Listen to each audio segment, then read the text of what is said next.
Hadis Nabi Muhammad SAW, Rasulullah pernah bersabda, Inna lillahi malaikatan sayyahina fil ard. Sesungguhnya Allah subhanahu wa ta'ala mempunyai para malaikat, yang malaikat ini punya tugas khusus dari Allah. Apa tugas malaikat tersebut? Sayyahina fil ard, berkeliling di muka bumi ini, keliling dari masyrik ke maghrib, keliling dari barat ke timur, utara selatan. Apa yang dicari oleh para malaikat ini? Apa yang ditugaskan oleh Allah subhanahu wa ta'ala? Maka malaikat ini kembali kepada Allah subhanahu wa ta'ala, bawa laporan. Ya Rabb, kami mendapati hamba-hambamu berkumpul. Ditanya oleh Allah subhanahu wa ta'ala, Allah maha tahu. Apa yang kamu dapati wahai para malaikatku? Kami melihat hamba-hambamu berkumpul dengan tujuan yang istimewa. Apa tujuan mereka? Tujuan mengingatmu dan memohon surgamu ya Rabb. Terus kata Allah subhanahu wa ta'ala, lalu apa yang mereka takuti? Mereka takut akan murkamu dan takut akan api nerakamu ya Rabb. Ushidukum ya malaikati, saksikanlah para malaikatku, mereka hambaku, hamba Allah yang berkumpul. Kumpulnya ingat sama Allah, kumpulnya ingat sama Nabi Muhammad sallallahu alaihi wasallam. Anni qad ghafartu lahum, sungguhnya aku sudah mengampuni dosa mereka semua. Nah, jadi perkumpulan kita kayak begini, insya Allah dosa kita diampuni oleh Allah subhanahu wa ta'ala. Kemudian malaikat pun menjawab, ya Rabb, tapi ada orang yang datang ke majelis ini tujuannya beda. Apa tuh tujuannya? Dia tujuan mau nagih hutang sama temennya, sedangkan temennya lagi hadir majelis. Ini beda niatnya. Bukan niat untuk hadir majelis, tapi mau nagih hutang. Orang yang mau ditagih lagi hadir majelis. Ya udah, nunggu dulu deh bentaran. Ikut duduk. Kata malaikat, ya Rabb, ini nasib orang yang kayak gini gimana? Kata Allah subhanahu wa ta'ala, humul qaum la yashqa bihim jalisuhum. Mereka semua yang datang ke majelis maulid, dan cintanya kita sama artis, cintanya kita sama orang-orang yang top di dunia, belum tentu di akhirat bisa kumpul sama mereka. Hadirin dan hadirat yang dirahmati Allah subhanahu wa ta'ala, disinilah tujuan kita mengenal Nabi Muhammad sallallahu alaihi wasallam. Baca sejarahnya Nabi Muhammad, tadi sudah dibacakan daripada kitab Maulid Ad-Dibai, Syekh Abdul Rahman Ad-Dibai. Beliau seorang ulama besar, ulama hebat di negeri Yaman. Beliau wafat di kota Zabid. Beliau ulama besar yang sudah menghafal ratusan ribu hadis. Beliau mengarang kitab Maulid dengan penuh cinta sayang kepada Nabi Muhammad SAW. Disebutkan apapun yang ada dalam Maulid tersebut, dalam karangan beliau, gak bakal lepas dari hadisnya Nabi Muhammad SAW. Beliau sebutkan tentang Nabi Muhammad, mukjizatnya Rasulullah, Maulidnya Nabi Muhammad, lahirnya Rasulullah SAW, dan juga perang-perangnya Rasulullah, dan sifat wajahnya Nabi Muhammad SAW, itu disebutin semuanya.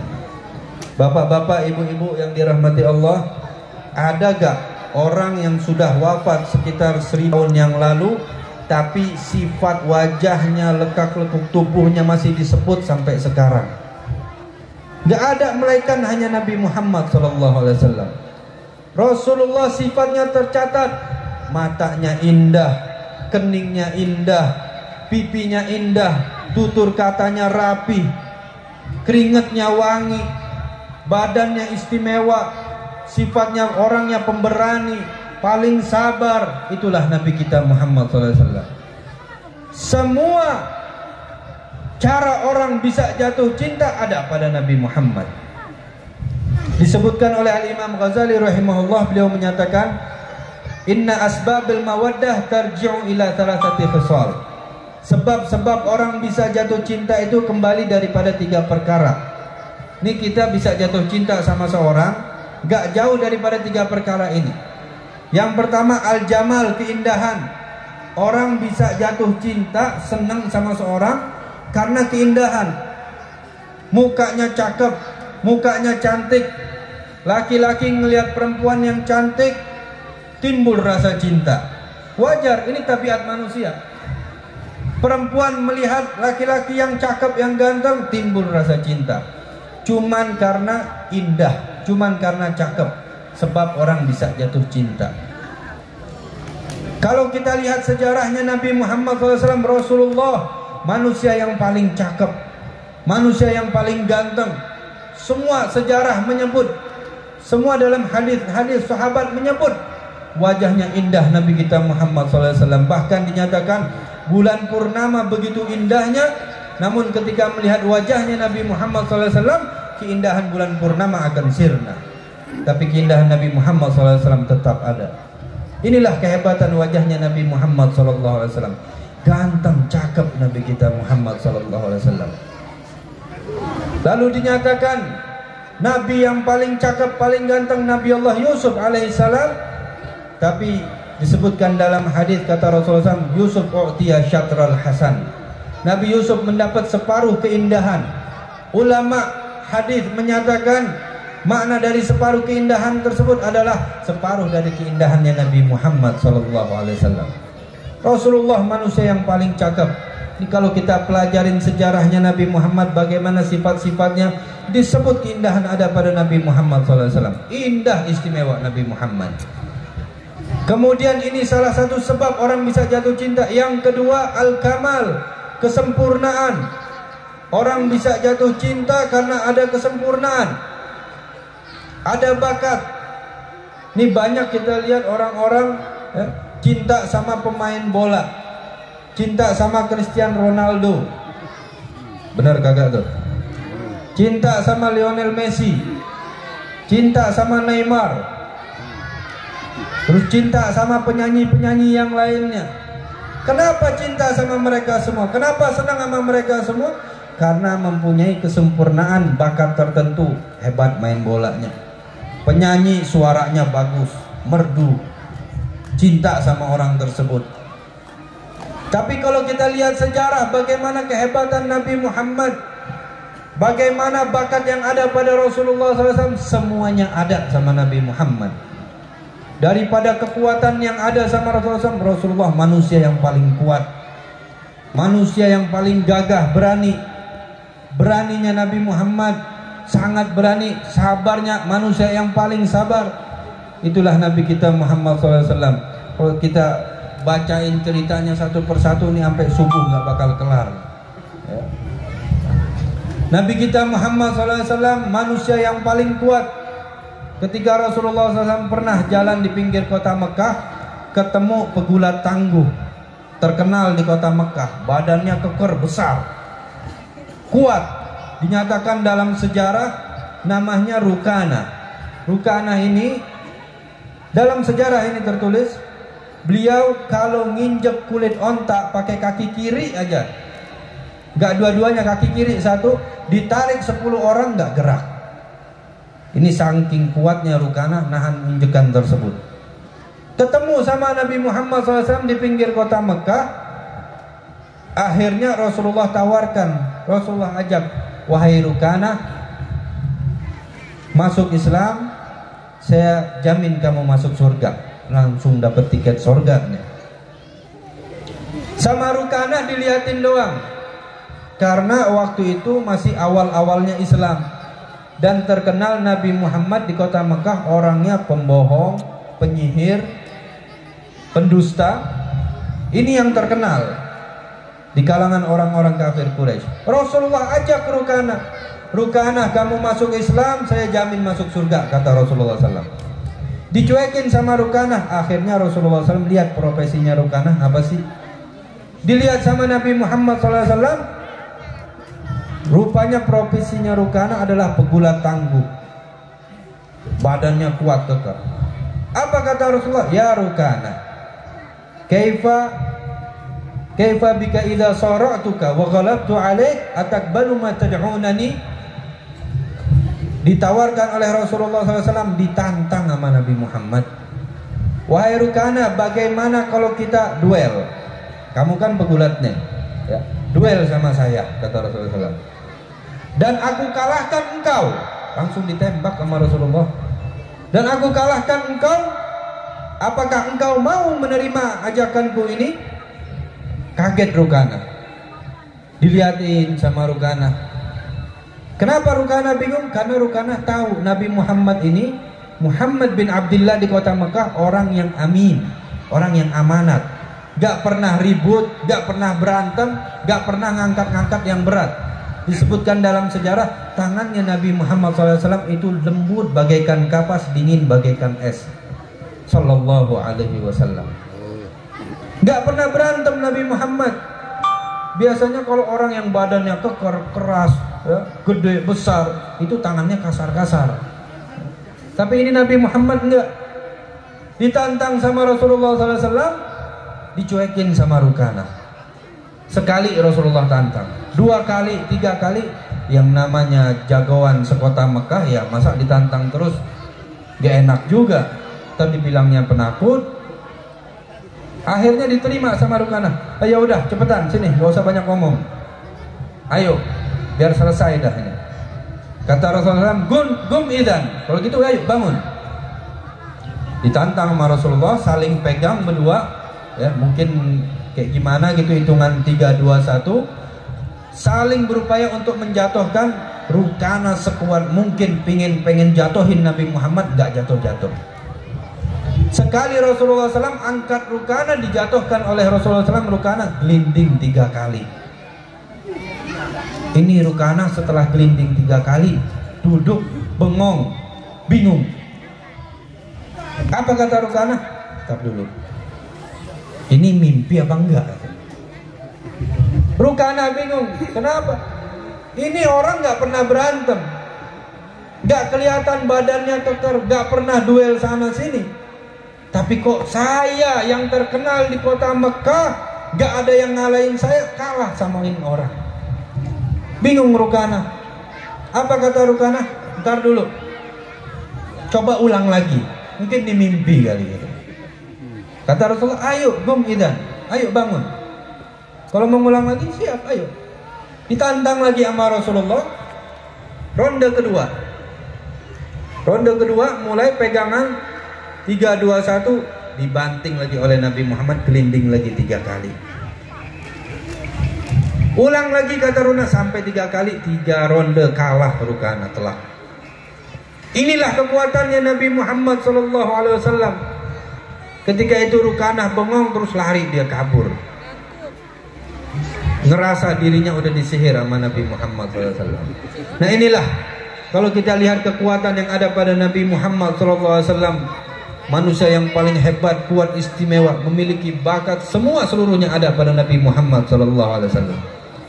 Orang bisa jatuh cinta daripada keindahan, kesempurnaan. Terus yang ketiga, an-nawal, kepemurahan. Orang bisa jatuh cinta kepada orang kalau orang itu baik, kalau orang itu suka memberi. Ini seandainya kalau kita punya tetangga orangnya baik banget, sekali ketemu pagi lewat, assalamualaikum, waalaikumsalam, mampir bentar sini kasih duit 300.000. Besok mampir lagi lewat 300.000 lagi. Enak gak punya tetangga kayak begitu? Dikasih terus, akhir bulan diajak mampir. Cinta gak sama tetangga yang kayak begitu? Yang kayak begitu seneng. Kenapa? Karena dia baik hati, karena dia ngasih terus. Kalau dilihat mukanya mah ya pas-pasan. Kalau dilihat bakatnya ya nggak ada bakatnya. Nah ini kita bisa cinta sama orang kayak begitu karena dia murah, baik hati, sering ngasih. Kalau kita baca sejarah Nabi Muhammad SAW, kalau Rasulullah sudah ngasih pemberian nggak tanggung-tanggung. Yang Rasulullah kasih kepada orang yang datang kepada Nabi Muhammad, dikasih semuanya nggak tanggung-tanggung. Sampai habis yang ada sama Rasulullah. Datang orang minta sama Rasulullah, ketika Rasulullah SAW selesai dari peperangan Hunain, itu Rasulullah dapat harta yang banyak, ribuan ekor onta, ribuan ekor kambing. Datang orang minta sama Rasulullah, ya Rasulullah, saya minta onta. Minta onta, nggak tanggung-tanggung. Dikasih sama Rasulullah. Berapa Rasulullah ngasih? Dikasih 100 ekor onta. Datang, assalamualaikum, ya Rasulullah minta onta. Ini onta buat ente. Udah pulang. Gitu aja. Berapa 100 ekor onta? Ada gak kalau kita namu sama orang bisa dapat kayak begitu? Nggak ada. Kalau dihitung-hitung onta mungkin harganya sekarang sekitar 70 juta satunya. Kalikan 100, 700 juta. Datang mampir assalamualaikum gitu doang, dapat pulang dapat 700 juta. Siapa yang mau ngasih kayak begitu? Ini Nabi Muhammad SAW. Rasulullah kalau sudah memberi nggak tanggung-tanggung. Datang lagi sahabat minta, ya Rasulullah minta apa? Minta kambing, dikasih 1000 ekor kambing. Buat Fulan bin Fulan 1000, buat Fulan bin Fulan 1000, buat Fulan bin Fulan 100 ekor onta, dikasih. Dibagi semua sama Nabi Muhammad SAW. Sampai habis Rasulullah nggak punya lagi. Nggak nanggung-nanggung Nabi Muhammad SAW. Inilah kepemurahan yang ada pada Nabi Muhammad. Kalau kita balik lagi kepada kalamnya Imam Ghazali, sebab-sebab orang bisa jatuh cinta kembali kepada 3, al-jamal, keindahan, al-kamal, kesempurnaan, an-nawal, semuanya ada pada Nabi Muhammad SAW. Jadi nggak ada alasan untuk semua umat untuk tidak bisa mencintai Nabi Muhammad. Nggak ada alasan. Karena apa? Semua sarana untuk orang bisa condong dan jatuh cinta kepada orang ada pada Nabi Muhammad SAW. Hanya saja perlu kita pelajari, hanya saja perlu kita kenal, hanya saja perlu kita kaji bagaimana akhlaknya Nabi Muhammad. Nah itu dinyatakan tak kenal maka tak sayang. Kenalin dulu Nabi Muhammad, baca sejarahnya. Alhamdulillah di sini ada majlis ta'lim asy-syarif, ya, selalu ada pengajian, maulid dan yang lain sebagainya tentang Nabi Muhammad semua disebut. Tentang Rasulullah, akhlaknya, sifatnya, peperangannya, perjuangannya, cintanya, semua ada tentang Nabi Muhammad. Tinggal kita kaji, kita pelajari, dan selalu kita banyak bersolawat kepada Nabi Muhammad SAW dan selalu membayangkan wajahnya Nabi Muhammad SAW. Insya Allah cinta, dan inilah yang membawa keberuntungan di akhirat kelak.